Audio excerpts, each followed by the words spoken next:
Roberto, you started playing chess as a teenager. What got you into chess? It was in a ski camp. My colleagues played chess and I became curious and asked, can you teach me how to play this game? And they showed me how to move the pieces. And I just loved it. So I started for myself after the camp, reading books and studying it for myself. And at that time, how many hours a week would you spend at chess? Either learning or playing? It was almost daily. I just was sitting in front of the books and going through the old classical games and learned the tactics.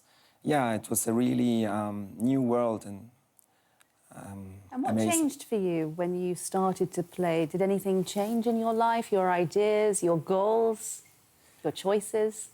I got some awareness of the fact that I can cause really something. Like I can take a decision and I can cause, and after a distance, after a while, I can see an effect.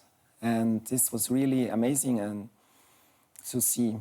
So when we talk about the strategy of chess, so you're talking about if you make a decision to move a piece, then sort of further down the road of the game, you see the impact of that choice. Yeah. And maybe even to see it, to see more than your opponent, to see it further and, yeah, with a nice end.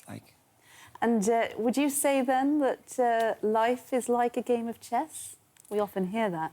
There are some similarities, of course. Like in life, you have matter, energy, space, and time. And in a chess game, you have the wooden pieces, and you have the same elements. You have matter, the pieces. You have energy.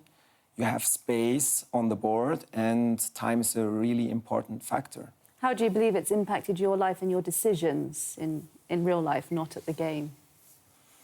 Did it change you Yeah, it really helped me personality-wise? to focus my energy. I had a lot of energy, but I couldn't focus this energy, and just helped me to just sit down and go into it, jump into the water. And concentrate. And in terms of career, you've made it your career. You're a teacher of chess and you teach children as young as 4 and 5, I believe. Tell me about why you decided to do that. During my studies, a friend of mine asked me if I would help out in a new chess school called Chess for Kids, and I did it. And it was a great week, a chess camp. And they asked me, would you like to continue and run a location? And I said, yes, I'll give it a try. And then I built it up from 0 to more than 100 students every week. And it's my big passion, it's my life. How old are the children? The youngest are 3 and the oldest are 15. And typically, how long would a, let's call them students, stay with you? Is it a month? Is it a year? Is it longer? It really depends. It's different. Some children, they just stay for one term. They want to see and learn a new hobby, and then they go on to something else. Others, they stay for years. Yeah. And do you think just coming for a term is also beneficial, or is it something you have to do lifelong? It can definitely be beneficial in terms of you're learning life skills like learning to respect the rules, respect your opponent. It's a lot about communication during a game, and learn how to win and to lose, and to see the failure as a great tool to improve, to get better. Some say it teaches patience and calms aggressive behaviour. Have you seen such cases with your pupils?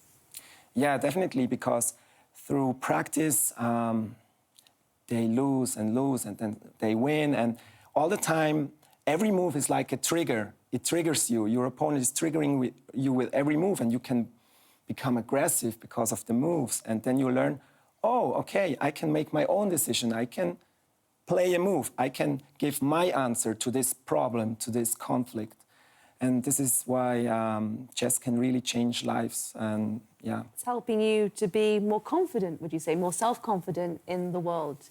Yeah, self-responsible, more self-confident, because it allows me to be creative, to take risk in a safe environment. Do you think chess should be taught in schools?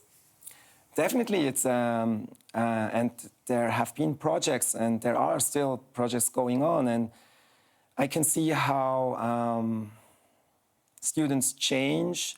Maybe they are not so successful in other subjects, but when they play chess and they win, they get confidence. Do you think everyone can play chess and play it well? Everyone can play chess, and playing well is just a viewpoint. I think the fact of playing itself is the key. It's not about playing it very well, and you can get so much out of it without having much success So objectively. Not necessarily about winning, it's about playing for longevity, or? Yeah, it's about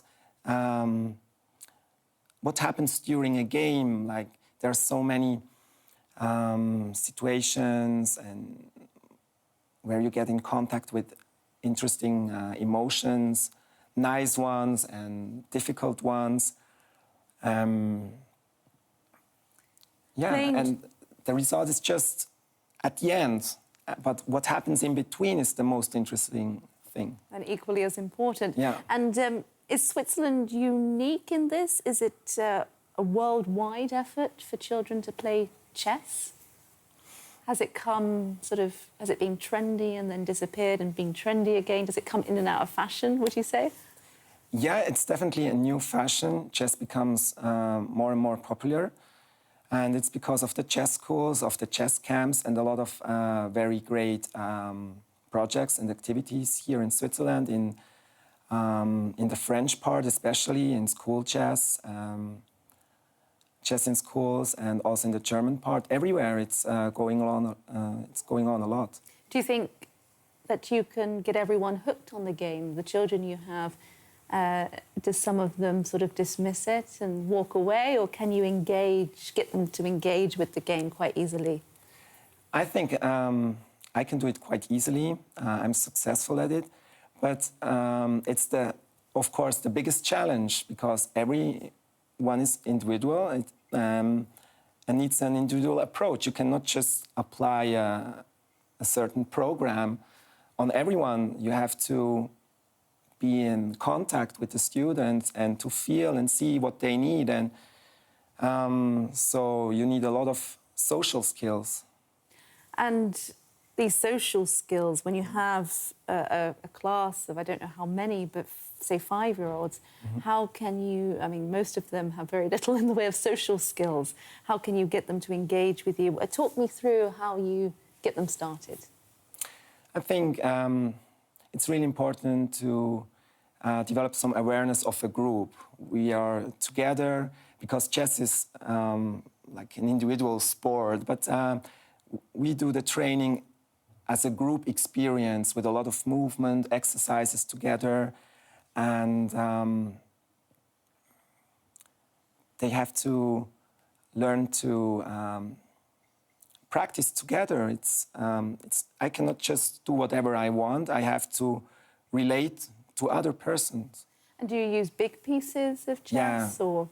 We use costumes, we use a giant chessboard. It's a lot of psychomotricity activities going on, and this helps them to focus, to use their energy, and later on we do the transfer from the giant chessboard to the small regular chessboard. But to start with a big chessboard where they can be the pieces and feel what it means to move like a bishop, like a queen, and to experience the abilities of a piece is key. Sounds like you're having a play or a show. Yeah. And in terms of going into teaching, Did you never think to play professionally? We have a couple of, a few grandmasters in Switzerland. Was that not something you aimed for? I was not that good, but I really love to teach, and this is my way Contributing. of contributing. Yes, it's great to have these young grandmasters here in Switzerland. We have Noel Studer and Nico Georgiadis, young, very nice persons, and they promote chess and are idols for the young children. Yeah. How are they seen in the world? What's the perception of chess in Switzerland from other parts of the world, would you say? I think they see that we are doing a lot. We are contributing in international conferences.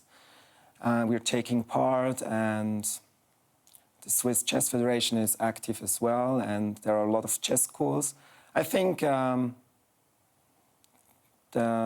World Chess Federation and the chess world sees that there's a lot of activity here. And Roberto, is it as satisfying to watch a game, to follow a game, as it is to play? Yeah, it depends for how much you know about the game. And it can be very entertaining to just follow a bullet game, like where you have only 1 minute for the whole game. And this is just adrenaline. Or you can go and see the world champion Magnus Carlsen, and you can follow the live commentary. And this is quite interesting, even for people without much knowledge about chess. When you were talking about how it sort of develops a child playing chess, do you think it can be used in conjunction with maybe some therapies out there in the healthcare world, that maybe if cognitive behaviour isn't as it should be, that it can work in harmony with healthcare? Is it an option, do you think, to maybe calm a child down if maybe the child is hyperactive, for example? Definitely. We visited a project in Spain where they developed a special program for children with ADHD, and I've seen it, and it's great. And it really works. It really works, and you have to find the right teacher, the right social skills again are really the key, and but then if you apply. Could be an alternative to drugs, for example, for some children. Definitely, yeah. Yeah. And do you play chess to relax? Yeah, I just played the Grenke Open in Karlsruhe a few weeks ago, and it was a great experience after a long time, just playing, being with my trainer colleagues and analyzing in the evenings. It's really relaxing me. And is the online version as good? It's amazing what you can have, the informations and videos, and you can learn from everywhere, everything. That's great about the new medias, but I prefer the real game, sitting with a person. You seem like a very fit person, Roberto. Is that relevant when it comes to playing chess? For the world elite, it's really important. They are top fit. They do a lot of sport, fitness, because they have to focus for 4, 5, even 6 hours. And when they lose the concentration, it can be devastating. And how long, on average, does a game go? It depends. Usually between 2 and 4 or 5 hours. So even in terms of energy and being able to focus, it's also an education, because you have to understand your body and how to keep fit to be able to do that mentally. Yeah. Is that something also you teach the children? Yeah, we do a lot of exercises like chess yoga. For every piece, we created like an asana, a yoga asana, and we do it. And it's we usually start a session with coming into the body, some exercises with the body that they can feel their body, and then from there we start a lesson, it's really important to bring them back to the now, The present. to the present moment. Roberto, it's been a pleasure discussing this with you. Thank you very much. For me too. Thank you very much.